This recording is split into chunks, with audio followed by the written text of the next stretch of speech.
అంతర్వేదిలో జరుగుతున్న శ్రీ లక్ష్మీ నరసింహస్వామి రథోత్సవానికి సంబంధించి పూర్తి వివరాలు అక్కడి నుంచి మా ప్రతినిధి సాయికృష్ణ అందిస్తారు.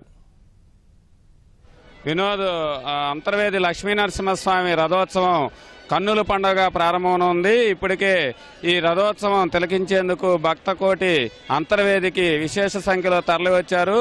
ఉత్సవమూర్తుల్ని కొద్దిసేపటి క్రితం రథోత్సవం వద్దకు తీసుకువచ్చారు. ప్రతిష్ఠించి అక్కడ పూజాది కార్యక్రమాలు నిర్వహిస్తున్నారు.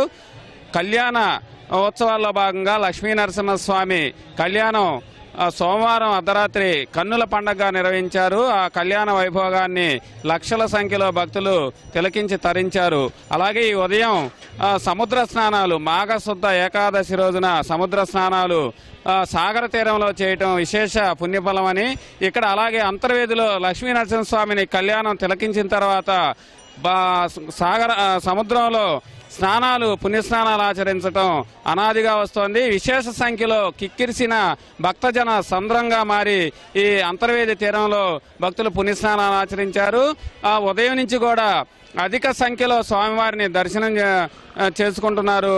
ఈ పూర్తి ఆధ్యాత్మిక వైభవంతో అంతర్వేది క్షేత్రం వర్ధిల్లుతోంది. ఈ కొద్దిసేపట్లో ఈ రథోత్సవ కార్యక్రమం కూడా చాలా ఘనంగా నిర్వహించేందుకు దేవస్థానం అన్ని ఏర్పాట్లు చేసింది. ఈ పూర్తి స్థాయిలో ఈ రథోత్సవం కూడా పూర్తి స్థాయిలో జనం అధిక సంఖ్యలో తిలకించేందుకు ఉభయ గోదావరి జిల్లాలతో పాటు 2 తెలుగు రాష్ట్రాల నుంచి కూడా ఇక్కడికి తరలివచ్చారు. చాలా పురాతనమైన దివ్యక్షేత్రం కావటం, అనాదిగా ఈ కళ్యాణోత్సవాల్లో స్వామివారి కళ్యాణం తిలకించిన తర్వాత అంత్యస్థాయిలో రథోత్సవానికి కూడా విశేషమైనటువంటి ప్రాధాన్యం ఉంది. స్వామి కళ్యాణం అనంతరం ఆయన సోదరి గుర్రాలక్క చూసేందుకు స్వామివారు సారితో తరలి రావటం అనేది ఈ రథోత్సవంలో విశేషంగా చెప్పాలి.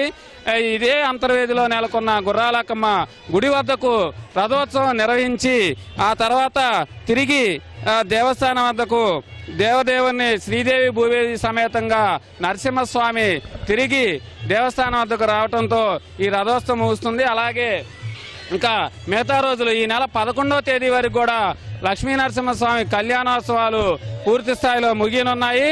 ఈ మరి కాసేపట్లో రథోత్సవం కన్నుల పండుగగా ప్రారంభించేందుకు అంతర్వేద దేవస్థానం అన్ని ఏర్పాట్లు చేసింది. కెమెరా రమేష్తో సాయి టీవీ న్యూస్, అంతర్వేది.